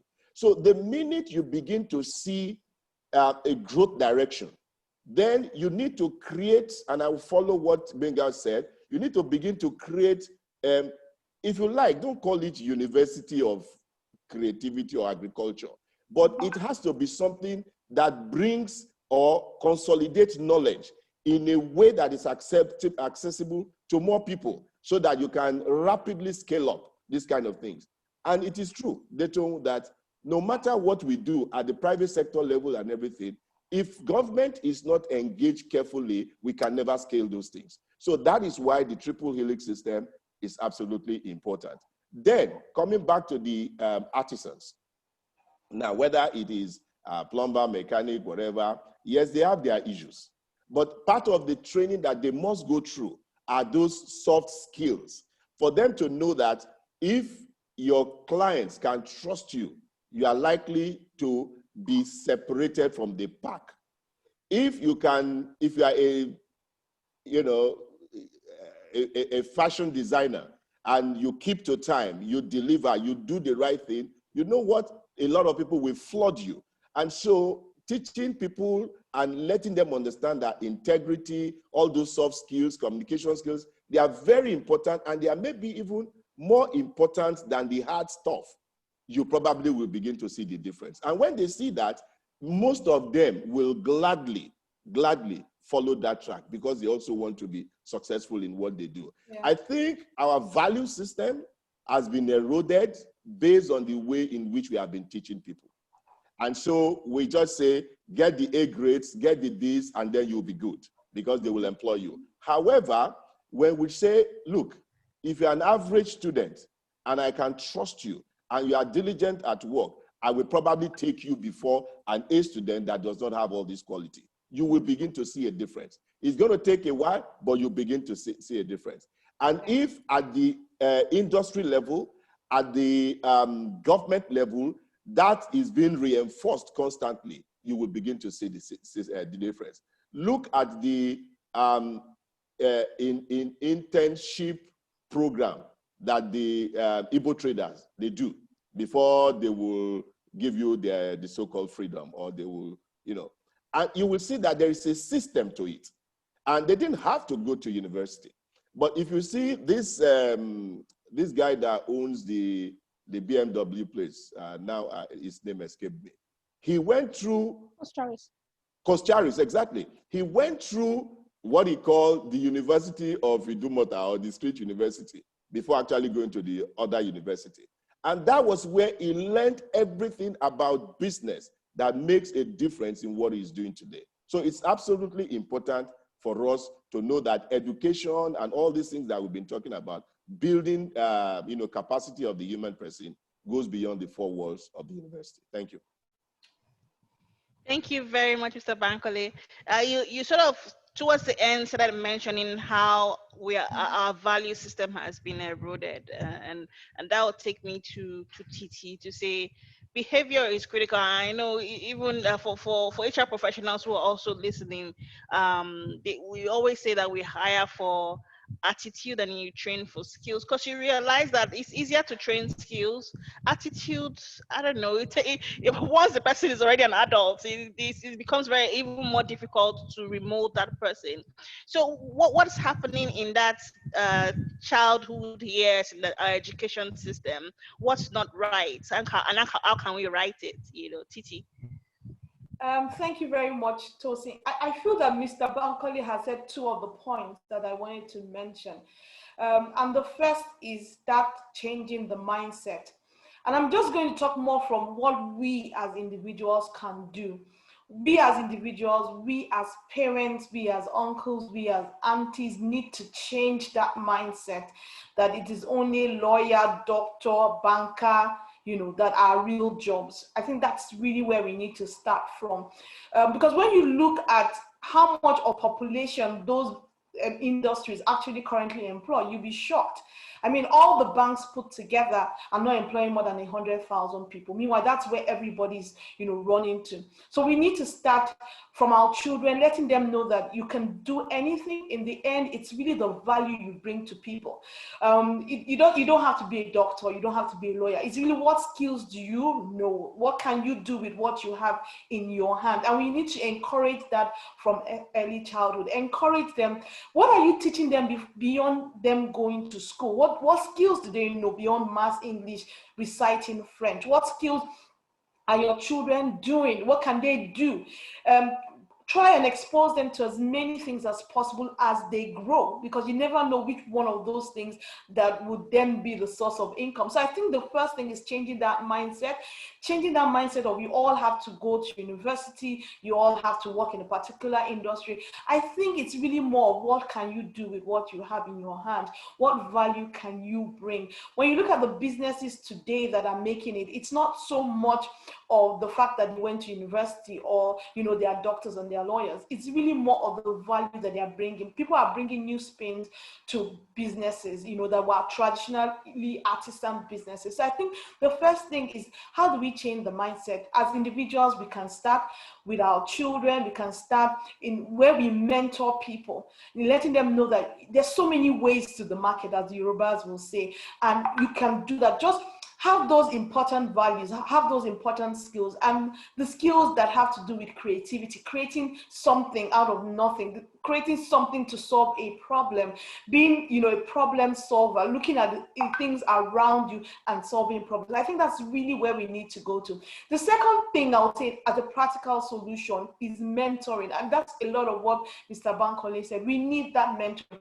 When you look at the apprenticeship thing, that's really what it's about. It's not always formal. So let's shift away from, you know, capital development always being formal. It can be informal. So that bit of mentoring. I like what they said about internship. An internship both in the formal and informal. It's really all about building skills. You know, whenever we talk about internship, it's really about building skills. When we do the Code Lagos, it's about building skills. And I found that a lot of developers these days are not even people that study computer science. People that studied computer science have gone on to do fashion industry. People that were lawyers have gone on to do different things, and they've excelled at it. I think we need to tell more of those stories. I think we need to mentor people. One of the things I would say is we need more mentoring programs. And I like what Mr. Bankole said, that let's do it at a larger scale. And that's really where technology can help. It can help us mentor beyond the school program and at a very large scale. So when you look at, things like junior achievement, they've reached millions of people. When you look at other, even what Goldman Sachs is doing with the, 10,000 women, they're reaching more people in terms of how do we help them be better at whatever it is that they are doing.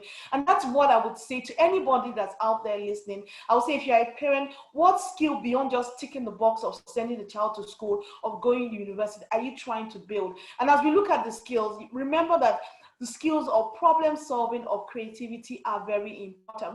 What programs are you exposing your child to school, after school, summer camp, that are really about building skills? When you're sending your child to university, what real skills are you building for them? That's really, really what's important. Don't get carried away with sending them to only high-end school and feel you tick the box. No. What mentoring program are they doing? So even when they decide to go into business, they have the real, the skill outside of the theory that will help them to succeed and excel. I think that's really what, and we need these programs at larger scale. When I look at the Khan Academy program, for instance, it's a program that is reaching millions of people. So we need people to come together, where they bring experts in various things, in various skills, that people can, using technology, using their phones, wherever they are, learn anything, learn any skill, excel in any area, to be able to bring the common denomination, which is value. That's really what I'll say. Thank you very much.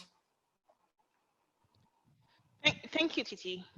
Benga, if I'll come back to you, because again, you've also sort of worked with, again, the education system, and you have interesting views about child development and all. It's still this issue of the value system, the behavior. How do you start telling a 25-plus-year-old the importance of coming early? I shouldn't have to explain that to you. You should have been taught that when you arrive at school at 8 a.m. I shouldn't have to tell you that now. So what is going on in that nursery primary school? What has gone wrong, and how can we correct it? Because the values, is it that we are putting so much on the school? Should it be the parents? What is going wrong with our value system primarily, and how can we begin to? Because for me, and I believe for a lot of other HR professionals, there are things that are basic and should come with you as you're coming to the workplace. I shouldn't be explaining, come on time. I shouldn't be explaining integrity to you. It should come as a normal thing. That's your COVID. So obviously something is wrong somewhere. The question is, how do we address that issue? Thank you, Tosin. Binga. Thank you, Tosin. You answered the question yourself. Ironically, there's a lot wrong somewhere. Nigeria is a largely religious country. 98% Nigerians are either Christians or Muslim. Both religion promotes integrity. So a lot of parents needs to be reparented in this generation. That's the problem. A lot of parents are outsourcing their own job to school teachers.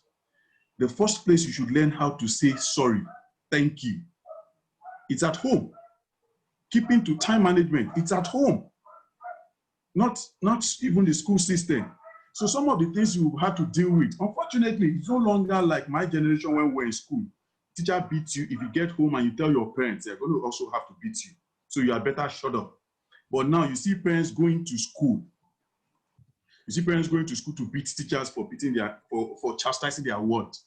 You see parents donating money. There's something, when I was writing SSC, WAEC, or what have you, there was nothing called special centers, and people were not involved in the exam malpractice. But today, I am aware that parents donate, they contribute money for special centers so that their words can be taught.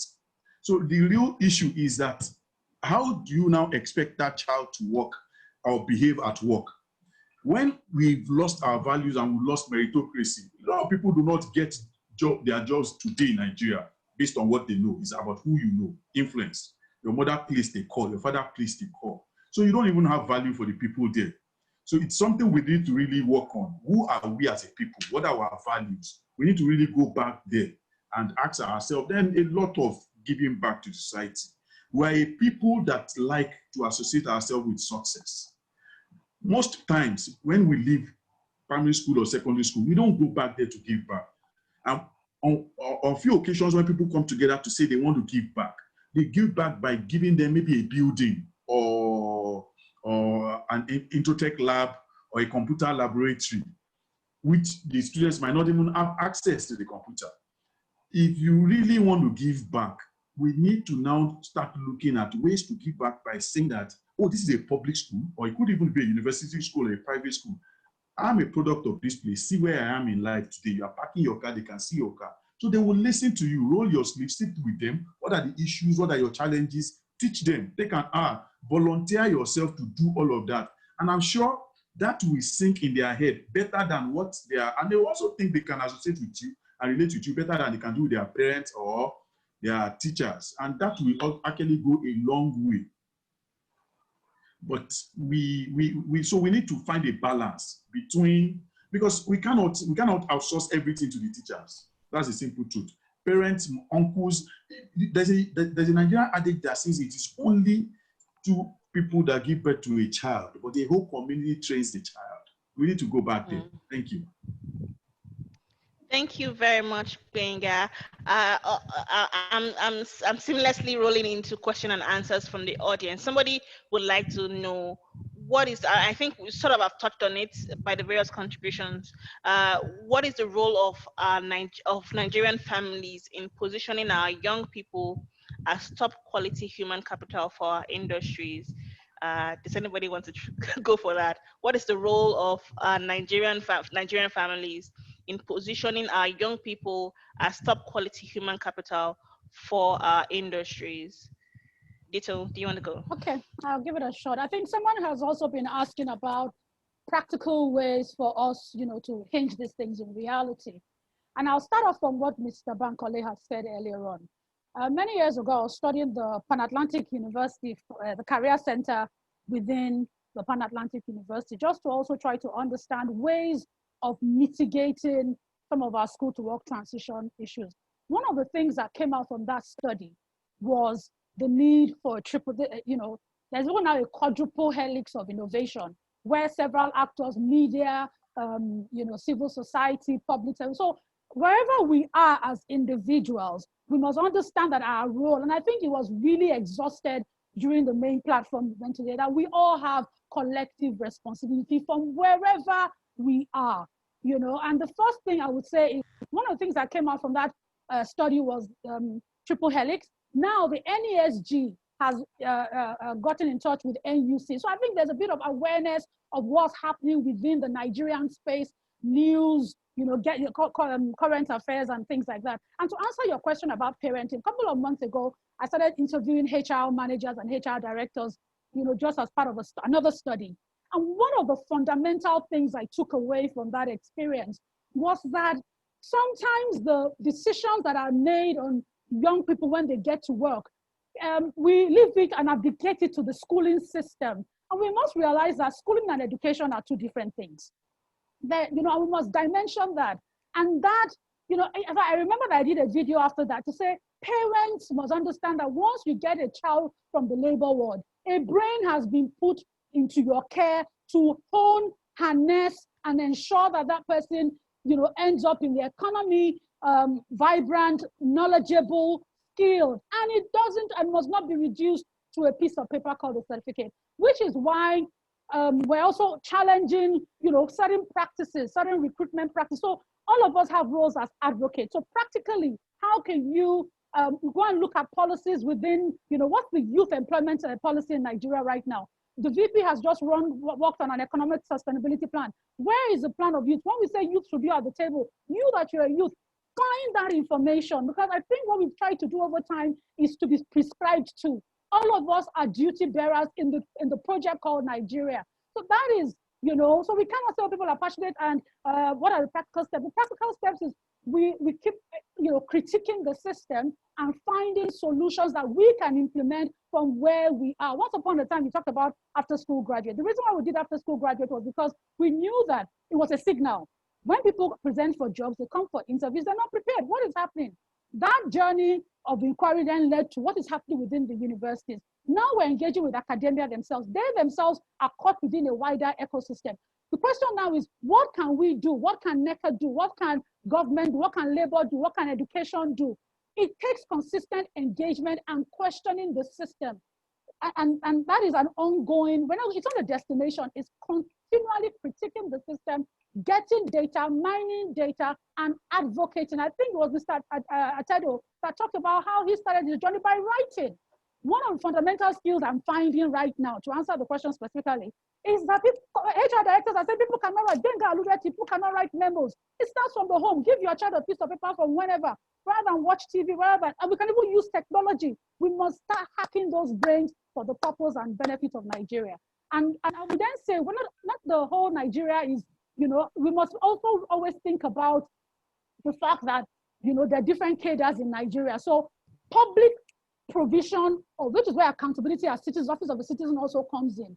We start engaging with our labor, at the local level, start engaging with education. What's happening with the money that's meant for education? Because if we don't fix public provision of education, the rest of us are at risk. I'm just smiling. Please, I don't have the exact figures, but please go and check the budget for education. Yeah. And then vis-a-vis the budget for school feeding system. You'll be shocked. Yes. But I don't have the exact figures, so I cannot quote that. But they are almost at par, if not the other one more. But the point that I wanted to make is that, yes, I agree with you. The home front, the family needs to do a major part, and then the school will do their own. But let me take it to the workspace. Now, in my organization today, deliberately, we said we wanted to have at least 33% millennials because of the kind of thing we do. They are going to be the majority of the people we train. So we need to understand the way they work and the way they do things. Okay. Now, of course, the way they behave is different, but they are also going to look at you. If I want to start a meeting today at 9 o'clock, they know that I will be there by 8:45. I always do between 10 and 15 minutes. After a few meetings, do you think they are going to come at 9:05? The chances are that no, they will not. Even when we do Zoom meetings, they know that I must be there 10 minutes to the time. So the issue of punctuality is not what I say to them, but how they read what I do concerning punctuality.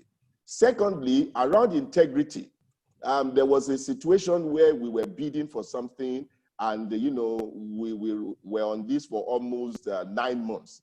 But at the end of that 9 months, we had a situation that challenged our talk around integrity. And then we needed that bid. It was very important to us. And my staff called me and said, oh, this lady was asking for this and that. And then I called my staff. I said, you know what? We need this very seriously, but we are not going to sacrifice our integrity because of this. Please tell the lady, let them keep it. Eventually, we got it. So that wasn't even the issue. But the staff learned immediately that I was prepared to sacrifice that and to stay on the path of what we preach and we believe. And that's how people do what we call adaptive learning. It's not you telling them that you have to be this, you have to be that, and then you are taking something at the back. It does not work. It is what they see. Exactly. They learn more from the behavior. Thank you. Thank you very much, Mr. Bankole, for that one. Thank you. I'll ask one last question from the audience. Somebody had asked, actually relating to what Mr. Bankole said, but I'm going to ask Titi this question, and maybe another person can also add to the contribution. It's asking what practical steps, we had mentioned about how we can add technical skills to our curriculum, and so that everybody's not looking towards getting that university certificate. So how can we begin to train, for example, children skills like plumbing, carpentry, practical business skills, from their young age, so that if I don't really need to go to university. I already see that I'm strong in this area. I'll just toe that line rather than everybody forcing the university, and then we don't have enough to even train those people going to the university. So how can we incorporate this kind of technical skills and other areas into our education curriculum? Thank you, Tosin. It's already been done in some schools more than others. I think it's how to make it, across board. So some schools have, after school programs, or some schools have it in their main program. But I think what's really important, like Detoun said, if something is driven by policy, then it's far-reaching as against when different individuals try to do it. So when we talk about from a primary school level, we're looking at three main skills, and that maybe are not part of the typical curriculum. One is that financial literacy at an early age. The other one is the digital literacy that we've talked about, because the advantage digital literacy does is that it allows you to see a bigger world. It allows you to know more. So when you can use the internet, when you can do a lot of research, you can use the computer, you then find a lot more that's happening. And then just any other skill. So there's a lot of focus right now on robotics. There's a lot of focus right now on coding, on STEM. Those are other things that they do at extracurricular level. But when you look at the public school system, which are the people that are more of the have-nots, that their parents are, those artisans, and it seems as if they have no hope of going to university education. Then those are people that I would say at an let's have more of that at the secondary school level. Let's have more for, vocational schools that they can go to, more help take that Igbo apprenticeship thing more, that it's more formalized, and they add the soft skills, because sometimes that's what's missing. Add the soft skills that helps them be more rounded and make them more attractive, to the industry. Let's collaborate more with the business. So they know that this school is known for bringing out solid artisans, and that any business, any corporate, when they want, they know that they can go to there. And that's what they're talking about, the demand and the supply side coming together. So we need more of that. We need more individuals exploring those opportunities, because that's really an opportunity when you think about an opportunity to begin to provide that quality artisan. And the last thing I would say is, that changing the story. I like watching Amanda said it's something of one story. We need to start showing successful people that are artisans. Most people see successful celebrities, musicians, actors in Hollywood, Bollywood, and all that. They see, successful musicians. But we have billionaires that are billionaires from selling parts.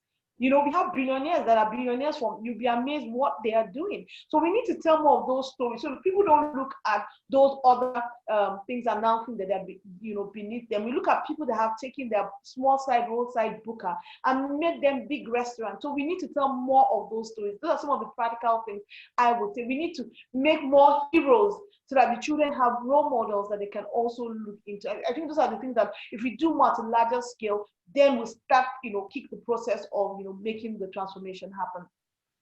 Thank you very much, Titi. Quite impactful contributions that you make. I think that's actually what started to happen for the fashion industry. At some point, you were just a tailor, but now, it's a thing to actually leave school and start, even before you leave school, start learning how to sew so that, you can become a designer, And so you can export to the world. So absolutely. So I hear you on showcasing success stories of technical people with technical skills. So if you find a plumber, for example, who has done well for himself, then let's beam the light on that person. People will begin to see, okay, I think I can make it somehow else, not just through my certificate and all of that. So thank you for that one. We've also mentioned about how this is not just government's responsibility. I learned the triple helix system from Mr. Bankole to say we all have to come together to say that it can't just be government. Institutions have to cooperate, organizations have to come together. Even the academic institutions also have to come to play. We must engage each other to ensure that demand and supply is equating. Not that demand is sending something different from what supply requires and all of that. So that there has to be that collaboration amongst all of the agents that we're talking about. Then investing in the right places. I know some corporates and even private individuals, in a way to give back to the society. They say they are doing CSR, in one form or the other. Are we investing in the right places that can help us, develop this human capital we're talking about, and then even to the individual. Mr. Bankole mentioned it to say, if you could have had the right curriculum, but by the time you are done, the world has moved on. So you have to relearn, unlearn, and continue to develop yourself. So how do we ensure that each individual also continues to improve on themselves going forward? These are different things that we have mentioned here, different ways that we can begin to develop and improve human capital quality in Nigeria that would help us drive economic growth going forward. Thank you so much for all your contributions, panelists. I really appreciate you, Mr. Bankole, Titi Adewusi, Detoun Ogwo, olugbenga, olorunfemi. Thank you so much for your time today. We really appreciate you. To our audience, thank you so much for staying with us. I know we started a bit late because the TV program ran behind schedule, but thank you for staying with us. Thank you for your contributions and your comments in the chat box. Really, really appreciate you. And I will believe that we've been able to pick one or two things from here that either individually or as somebody representing an organization or institution, you can take away to begin to work at. Thank you very much for your time that you've spent with us today. Again, we wish you happy independence, Nigeria. We hope that from 60 upwards, it will be development, human capital growth for us, on and on. Thank you very much for watching.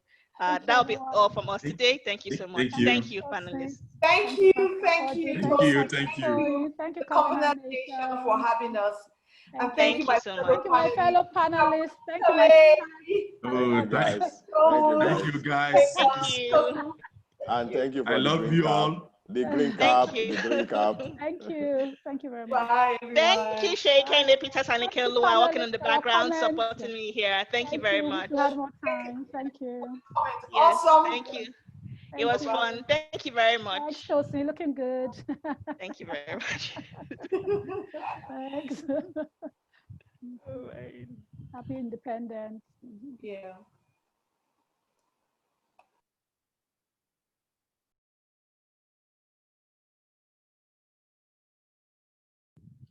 Thanks, ladies. Now let us see. Devil wanted to walk over time. Wasn't funny, man. Thank God.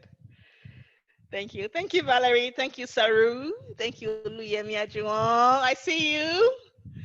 Thank you, Ludayo, Sahid, Salam. I see you. Thank you very much for joining. Vina, thank you. Elizabeth, thank you. Chidima, thank you. Ayodele Alofe. Thank you. I hope I pronounced that right. Thank you, Amara. Thank you very much, everyone, for joining. Have a good evening. Bye.